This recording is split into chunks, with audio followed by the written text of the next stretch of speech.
Dobro večer od Vašingtona, ovaj TV žurnal na Glasotna Amerika na makedonski jezik Newsflash. Ja sam Lilica Kitanovska. Da li Македонија треба да се спрти кон избори на алтернативна енергија во светлина на сегашната криза? Тоа беше прашањето на нашата веб страница за кое вие имавте мислење. 59 од 100 одговорија да, 41% велат не, а нема такви кои не знаат.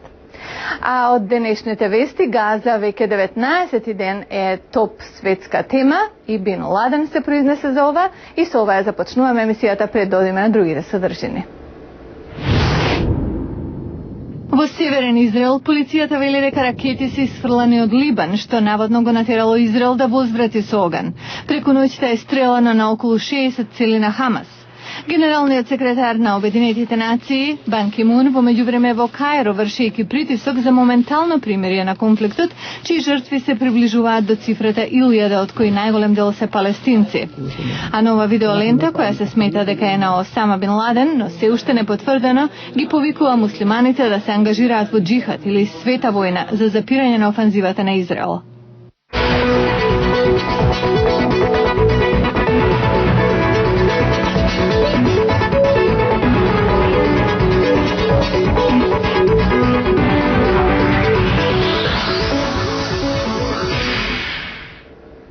Следе економски застој и безбедносни предизвици, председателот Барак Обама наскоро ќе се обрати до нацијата за состојбата во која се наоѓа државата.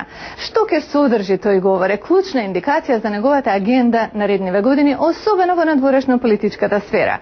А што очекуваат стручњаци од Американскиот Enterprise Институт, ќе чуеме во приложение. Обама се чини дека е спремен да ја реформулира надворешната политика на САД, особено во однос на Блискиот Исток и Авганистан. Најверојатно администрацијата ќе притиска Иран да се откаже од нуклеарните амбиции и на Сирија да се откаже од својата ревизионистичка историја. Во исто време ќе работи на поправање на имиджот на Америка во арапскиот свет со медијаторство за договор во израелско-палестинскиот конфликт.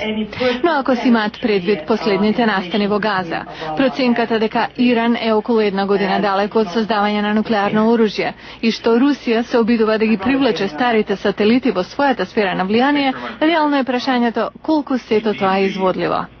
Леон Арон се осврна на проблемот со Русија. Вели, со Русија мора да разговараме и од стратешки причини да работиме кон целта да стане либерална демократија, зашто веќе не е актуелно прашањето за незината стабилизација.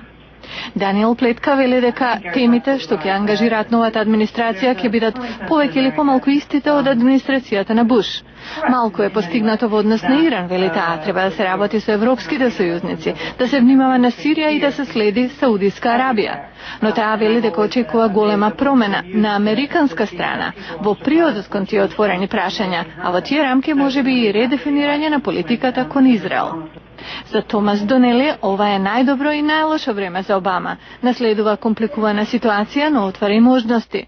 Патот напред тој го гледа со вкрстување на проблемите на економијата со стратешките цели, што ќе рече подобрување на ситуацијата со алоцирање големи средства во одбраната, што ќе отвори многу работни места, а од производите, што во нестабилни времиња лесно се продаваат, ќе имаат корист и американските даночни обврзници.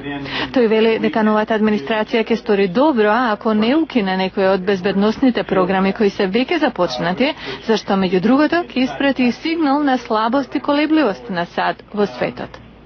Како да се направи промена, во исто време да се задржи континуитетот?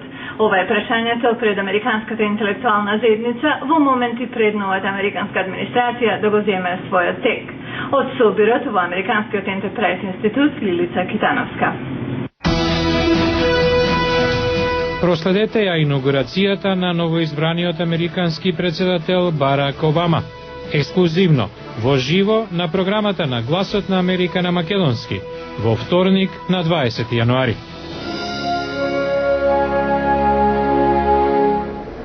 Подготовките за инаугурацијата на Барак Обама како следниот председател на Соединетите Американски држави во Вашингтон се во тек веќе неколку недели. Изградени се трибините околу Capitol Hill. Утврдена е патеката по која ќе се движи парадата, а луѓето во градот се полни со исчекување. Во приложение дел од атмосферата во Вашингтон. Толпата извикува да можеме. Обама вели: Ве поканувам да ми се придружите во повторната изградба на оваа нација на единствениот начин што Америка го правеше последниве 200 години. Тула по тула, плускавец по плускавец. Ја видовме бината што се гради и ми се спои говорот на Мартин Лутер Кинг и Барак Обама како дава заклетва. Црн човек во Америка на местото што го изградија робови. Ова е феномен што не сум го видел порано. Се што ја има сликата на Обама се продава добро. Ова е добро и различно од се друго зашто ги минува американските граници. Ме подсеќа на тоа кога принцезата Диана се вери и се омажи целата ова работа. На него е сега да покаже што може. Доаѓа со истото чувство, истата возбуда, како кога Нелсон Мандела беше избран за председател. I was in like a dry spell and he kind of re-energized me. Обама некако ми дава енергија, многу е жив, многу различен.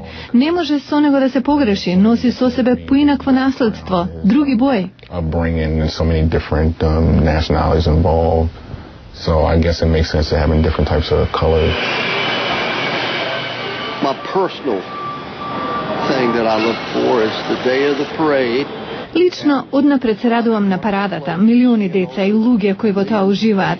Ова го правиме за американскиот народ. We're doing it for the American people. How can I help you?